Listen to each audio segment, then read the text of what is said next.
Une première au Togo, oui, mais dans la continuité aussi de ce qui est en train de se mettre en place dans notre pays en termes de décentralisation.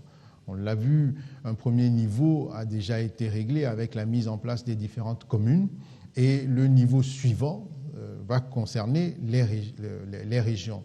Il s'agit tout simplement de rentrer dans une approche d'administration un peu plus près de la population, avec une articulation de la décentralisation qui va mettre en mouvement les régions. Donc aujourd'hui, pour nous, ce n'est qu'une deuxième étape dans l'opérationnalisation de la décentralisation.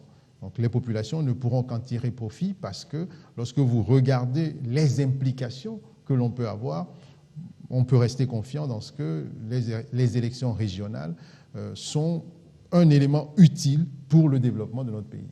Relativement aux élections régionales et législatives, il est vrai que le sujet du jumelage a été évoqué lors d'une session de la concertation nationale des acteurs politiques et des discussions ont eu lieu dans ce cadre-là.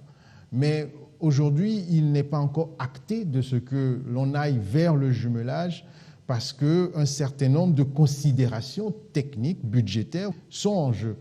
Une fois que les conditions seront réunies pour aller soit vers des élections décalées ou des élections jumelées, la CENI ne manquera pas d'intervenir sur la question parce que c'est l'organe technique d'organisation des élections.